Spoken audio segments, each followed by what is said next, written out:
Fala pessoal, beleza? Meu nome é Alan e você já pensou em ter um home lab realmente completo aí na sua casa? Com um NAS, um servidor de armazenamento de arquivos, com gestão de usuários, um sistema equivalente ao Google Drive para armazenamento de seus dados, um equivalente ao Google Fotos para fazer o upload diretamente do seu dispositivo mobile para o seu NAS, um sistema de automação residencial utilizando o Home Assistant e também a rede, o protocolo Zigbee para rodar todas as suas automações de forma rodar um servidor Docker, então com infinitas possibilidades de sistemas, desde rodar um notebook, um Jupyter Notebook, um Gitea para armazenamento de arquivos ou qualquer outro sistema que você imaginar. E tudo isso, o mais importante, com segurança e backup. Bom, e se você se interessa por esse assunto, hoje nós vamos começar essa jornada do zero, sendo nesse primeiro vídeo a apresentação do hardware que nós vamos utilizar e o sistema operacional base do nosso Home Lab, que um spoiler aqui vai ser o Proxmox. Bom pessoal, e para quem está começando, o que é um Home Lab? Bom, um Home Lab nada mais é que você tem um dispositivo na sua casa que provém serviços para outros dispositivos. Por exemplo, você pode ter o Home Assistant, como eu comentei, para automação residencial de forma local. Você pode ter um servidor de jogo rodando. Você pode ter um simples bloqueador de anúncio na sua rede a nível de DNS, como a execução de um firewall. E o que você precisa para começar um Home Lab? Bom, eu comecei, pessoal, com uma plaquinha dessa. É uma Origin Pi 3B de 4 GB de RAM. Ele é um concorrente com custo-benefício melhor aí pro Raspberry Pi. O único problema dele, pessoal, para essa série é que como ele tem um processador ARM e o Proxmox exige um x86, então a gente só vai conseguir dar sequência aqui na série com processadores Intel ou AMD. Além dessa plaquinha, você pode utilizar também, que é o que eu uso hoje na minha infraestrutura, que é um notebook antigo, é um Core i3 de sexta geração. Ele me atende muito bem, só que para tarefas mais pesadas ele já não está dando conta. E eu acho que o principal problema de rodar em um notebook é a expansão de portas. Então aqui, como eu quero mexer com armazenamento de arquivos, eu tenho que ter várias portas disponíveis aí para conexão de drives externos. Você pode também utilizar um computador que você tem parado aí na sua casa, ou buscar aí um computador usado na Feira do Rolo. Eu falo Feira do Rolo, mas é o Facebook Marketplace. Aqui, pessoal, nós vamos utilizar um kit Xeon, que eu comprei já faz algum tempo. Na época eu paguei menos de R$ 500, mas hoje eu não sei se eu recomendo, porque ele tem um consumo mais alto de energia. E agora, com remessa conforme, esse mesmo kit, com a atualização também, né, do valor dele, está saindo por mais de R$ 1.300. Beleza, então eu vou virar aqui a câmera agora e vamos dar uma olhadinha aqui no nosso servidor. Bom pessoal, então esse aqui vai ser o servidor da nossa série. Como eu comentei, aqui a gente tem um kit Xeon, é o modelo 2650V4 de 10 núcleos e 20 threads. Temos aqui dois pentes de memória RAM de 16 GB cada um. Um cooler da Cooler Master. Eu fiz alguns testes, pessoal, que roda tranquilo. Não chega a esquentar com esse cooler. Temos aqui embaixo também um SSD NV1 da Kingston de 250 GB, que vai ser responsável pelo sistema e pelas máquinas virtuais. Temos aqui uma placa de vídeo só para dar vídeo mesmo, pessoal, uma GT 730, que a gente só vai utilizar ela agora na instalação do sistema, depois pode até removê-la para economizar energia. Aqui nós temos um SSD da Golden Fur, uma marca aí do AliExpress, né, de 250 GB. Esse SSD, pessoal, a intenção dele é ser utilizado como cache para o nosso armazenamento de arquivos. E aqui embaixo, pessoal, nós temos dois HDs de 4 teras cada um da Western Digital Red Plus. O modelo é um modelo aí próprio para NAS. E aqui uma fonte de 500 watts da MSI. Um gabinete genérico, só para caber tudo isso. Tem um frufruzinho aqui, um LEDzinho. E como eu comentei, pessoal, para você começar, não precisa de tudo isso. Aqui tem muito poder de processamento para um home lab. E sempre lembrando, pessoal, você pode começar por um dispositivo desse, como esse, ou por um notebook antigo.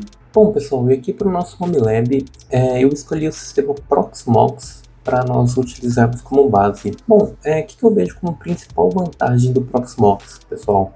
Ele tem uma interface gráfica muito completa, onde a gente consegue acessar diretamente nossas máquinas virtuais e containers. Ele tem uma ampla variedade de configuração de firewall, então nós conseguimos configurar firewalls ali de forma visual, tanto de entrada, de saída, colocar lista de IPs. Isso vai ser bem importante quando a gente estiver conversando sobre acesso externo nas nossas máquinas.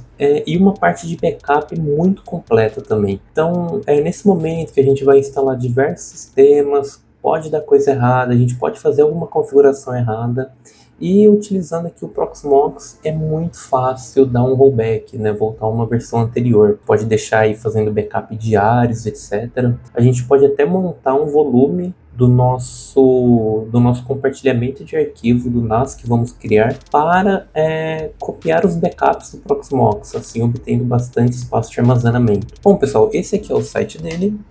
Nós vamos fazer o download da versão 8.3, que é a mais recente. Existe também o Backup Server, que aí é uma máquina que você deixa especialmente para fazer backup de suas máquinas, mas aqui o objetivo é o Proxmox Installer. Beleza, vamos baixar a ISO dele. Eu já tenho ele aqui, beleza, vou deixar baixando aqui sem problemas. Ele tem 1.3 GB, é bem tranquilo.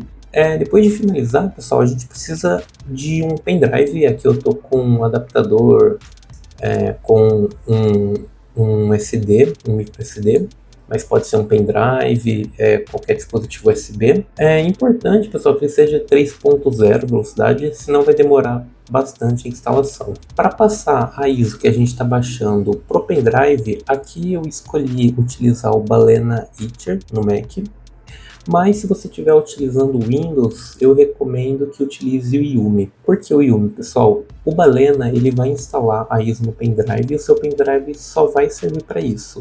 Já o Yumi você consegue passar diversos ISOs para o mesmo pendrive. E aí quando você dá o boot nele, ele aparece a sua lista de ISOs. Então se você estiver aí testando, vou testar um Windows, um Linux, alguma coisa, você não precisa ficar reescrevendo o pendrive, você só passa suas ISOs para ele que já está ali disponível. Mas aqui eu vou utilizar o Balena. Eu já fiz o download dele também, vou iniciá-lo, Balena Etcher, beleza, ele tinha aberto aqui na outra tela. Vou colocar o meu pendrive no USB, beleza. Bom, aqui a gente vai pegar de um arquivo, né? Ele tem ali algumas outras opções, como pegar de um URL também, mas o que importa aqui pra gente é o arquivo. Esse aqui ainda está sendo baixado, mas eu vou colocar aqui o que eu já tinha baixado anteriormente. Vou selecionar aqui o meu pendrive. Aqui, pessoal, só cuidado para não selecionar um outro pendrive com arquivos que possa estar conectado aí na sua máquina. Inclusive, arquivos do sistema, ele até deixa minimizado aqui. E o flash. Beleza. Aqui, pessoal, normal. No caso do Mac, ele vai pedir a sua senha. No Windows, se eu não me engano, ele não pede. E ele já começa a fazer a gravação. Essa velocidade, pessoal, vai de encontro com a versão do seu dispositivo que você está usando. Enquanto ele faz o flash, pessoal, acho bacana comentar, eu tive que fazer duas alterações no servidor, desde o vídeo que eu tinha mostrado ele. O primeiro é que não estava reconhecendo dois HDs. Então, quando eu coloquei o SSD, por algum motivo, a minha placa-mãe não reconheceu a última porta SATA. O que eu fiz, não sei se é uma limitação ou se está com algum problema essa placa-mãe que eu estou usando. O que eu fiz foi alterar a porta e aí apareceu o HD normalmente. A segunda é que eu tinha colocado um SSD NVMe NV1 da Kingston, só que eu não consegui fazer da boot nesse SSD. Dei uma pesquisada na internet, vi alguns fóruns, o pessoal comentou que tinha uma BIOS alterada para funcionar. Preferi não arriscar. Tinha uma opção também na BIOS para ativar o NVMe. Eu tentei, mas ela não reconheceu. O que eu fiz então foi colocar um outro SSD na porta M2, só que não NVMe, também de 256 GB, um que eu tinha aqui. E aí funcionou tranquilo. Então só essa atenção se você estiver também utilizando esses kitzinhos, talvez não funcione o NVMe. Aqui deu sucesso, então já fizemos o pendrive e agora vamos inseri-lo no servidor. Bom, pessoal, eu improvisei aqui um monitorzinho portátil para a gente poder fazer a instalação do nosso Proxmox. Vou ligar aqui a máquina então e ficar apertando Delete no meu caso. Lembrando que cada placa-mãe varia, pode ser que seja o F2, F7, F12 para entrar na tela de boot. Geralmente quando você liga, ela aparece ali o atalho qual que é. A minha ela demora um pouquinho para aparecer, aí beleza. Vou só ajustar o foco. Beleza, estamos aqui na tela de boot. Pessoal, só lembrando que o Proxmox ele só é compatível com processadores x86 da Intel e da AMD no caso. Se você estiver utilizando um Raspberry, um Orange Pi ou placas similares, o Proxmox ele ainda não tem o suporte, mas você pode, por exemplo, instalar o CaseOS ou o UmbrellaOS, que são também sistemas voltados para Home Lab. A gente pode fazer um vídeo deles no futuro. Mas aqui pra gente o que importa é só colocar aqui o nosso pendrive como boot, no caso aqui ele reconheceu como esse generic. Tem ali uma instalação já de Proxmox, de um teste que eu estava fazendo, mas aqui nós vamos fazer do zero. Então vou só selecionar aqui, dar um F4 e sim. Beleza. Bom, aqui a gente vai fazer, tem a opção de instalação com o gráfico ou com o terminal. Aqui, como eu estou com o mouse conectado, vou selecionar a instalação com o gráfico. Vou aproveitar e pegar um mouse. Como eu selecionei ali, a gente vai precisar de um mouse. Aí aqui, pessoal, essa velocidade de instalação e de leitura que a gente está tendo depende muito do dispositivo que você está usando. Tanto no caso, se você está salvando ele, gravando o Proxmox num SSD ou HD, e também o seu dispositivo de leitura. Beleza, ali no cantinho ele já apareceu uma opção para eu aceitar os termos. Cliquei aqui no cantinho direito para aceitar. Aqui, pessoal, vou dar um zoom para ficar mais claro. Beleza, essa primeira opção ele está perguntando onde nós vamos querer instalar o nosso sistema.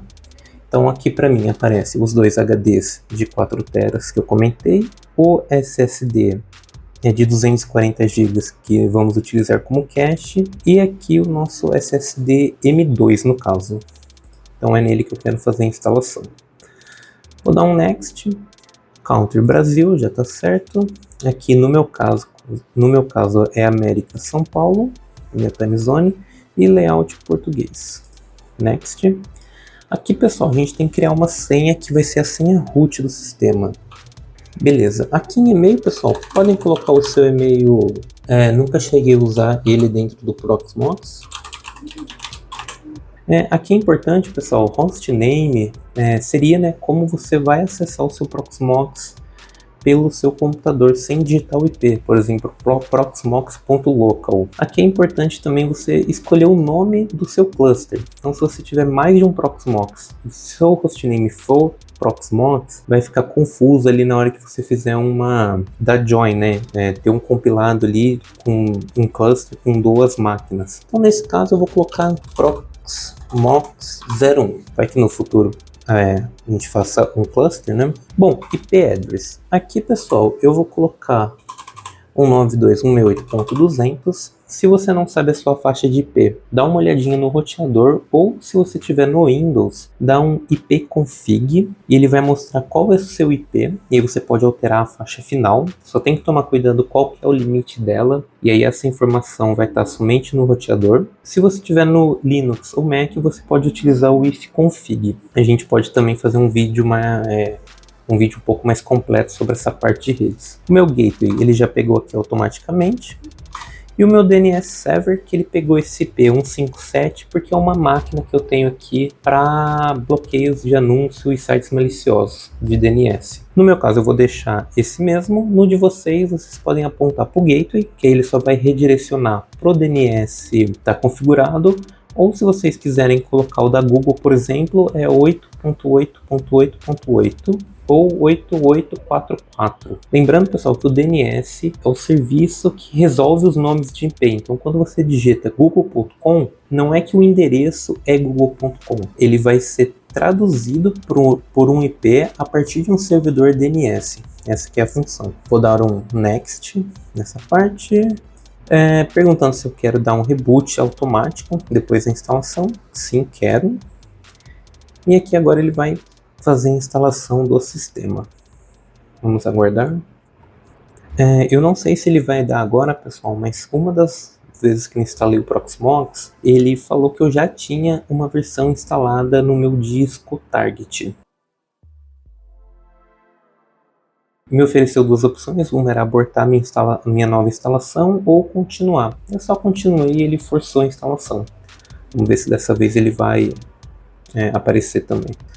Ele pede para remover, pessoal, mas geralmente o sistema ele altera automaticamente a ordem de boot lá na BIOS. Aqui, pessoal, ele vai aparecer muito com uma inicialização Linux do Debian até entrar na tela de login. E aí, dando certo, entrando na tela de login, a gente já pode ir para o nosso navegador. Beleza, entrou nessa tela de login. Ele mostra aqui pra gente o IP que ele tá, no caso é aquele 200 que eu coloquei, final 8006 a porta. Bom, instalação concluída. Agora a gente pode ir para qualquer computador que esteja na mesma rede que foi instalado, que o nosso servidor está alocado, e entrar naquele IP que a gente colocou. No meu caso aqui é 192.168.200.8006. E aqui ele vai falar que nossa conexão não é segura. Isso ocorre, pessoal, porque a gente não tem uma troca aqui de certificado válida para uma faixa de IP local. Isso a gente vai tratar quando a gente for ter acesso ao nosso servidor de forma externa à nossa rede. Por enquanto a gente pode vir aqui Advanced e dar pedir para prosseguir. Entrou aqui na tela de login do Proxmox, eu vou colocar a nossa senha. A minha senha, cada um fez a sua. E beleza, já estamos aqui na tela inicial do Proxmox. Aqui é aquela questão do nome, então nós temos um data center. E dentro do data center nós podemos ter vários nós. No caso aqui o nosso é o Proxmox 01. Só explorando um pouquinho aqui essa configuração padrão que vem. Nós temos aqui a parte de clusters, não vamos trabalhar com isso no momento. Storage, ele vem por padrão aqui com 2 armazenamentos. A gente vai falar um pouco mais sobre eles depois. Parte de backups, aqui permissões, onde nós conseguimos ativar dupla autenticação, criar usuários, trabalhar as permissões dos usuários. A parte de firewall, que vai ser muito importante daqui a alguns vídeos. E mais algumas opções gerais aqui. Bom, entrando no nosso servidor específico, nós temos aqui então um resumo dele, do que está acontecendo. Eu tinha comentado que esses views eram 10/20, mas na verdade ele é um 12/24. Então tem aqui os 24 núcleos, 32 GB de RAM, e aqui eu tenho a versão do kernel instalada e a versão do Proxmox. Bom, pessoal, a primeira coisa que eu recomendo vocês fazerem aqui é vir aqui em Updates, Repositórios, desmarcar ambos os repositórios Enterprise do Proxmox, que por mais que ele tenha essa versão gratuita, ele também é um software corporativo e eles vendem um pacote com mais suporte, Só que dessa forma que ficou, a gente está pegando aqui só os repositórios do Debian. Então tem um truquezinho aqui que é vir em Edge, a gente aceita aqui, dá um OK, e adiciona um repositório sem subscrição, ou seja, ele até fala aqui para não utilizar em produção, mas seria o repositório de atualizações do Proxmox sem uma conta paga. Vou dar um add aqui, dou um reload, vou em updates, refresh, ok. Ele sempre dá aquele alerta ali falando que a gente não tem nenhuma subscrição ativa. E aqui, pessoal, essa parte que a gente vai fazer agora é exatamente aquele apt update e apt upgrade do Linux. Beleza, ele demorou um pouquinho aqui, mas já encontrou várias atualizações, inclusive do Proxmox. Vamos fazer um upgrade. Aqui, ó, encontrou 300 MB e vai precisar de 600 MB. Beleza, enquanto ele faz aqui a atualização, pessoal, a gente tem aqui também as configurações de firewall a nível máquina de servidor. Então, vocês vão perceber que aqui o firewall desce uma escadinha. A gente tem o firewall do data center, o firewall do servidor e o firewall da máquina, seja uma VM ou um container. E aqui os discos que nós temos instalados. Então temos aqui o disco do sistema, os dois discos de 4 teras que vamos utilizar para montar o nosso NAS, o disco SSD que vai ser utilizado para o nosso cache, e ele já monta aqui 2 volumes para a gente, um que é o LVM e o LVMTIM, que são 2 formas de armazenamento de arquivos. Beleza, está em 75% aqui nossa atualização. O LVM, pessoal, ele faz uma divisão padrão ali. Aqui no caso ele me deixa com 151 GB para máquinas virtuais e containers e 72 GB para backup, ISO e etc. Aqui, pessoal, se vocês estiverem utilizando um disco muito menor, talvez essa divisão não fique bacana. E aí dá para a gente manipular essa distribuição por comando. Bom, pessoal, finalizou os updates.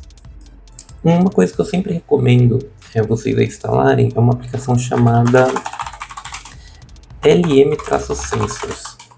Ela serve só para a gente ver a temperatura das peças. Como a gente acabou de montar o servidor, ele está fechado, é bem importante a gente conseguir monitorar a temperatura dele de uma forma fácil. Depois, claro, a gente vai colocar isso num Grafana, colocar isso num gráfico bacana, etc. Mas por enquanto, aqui chamando Sensors, já basta.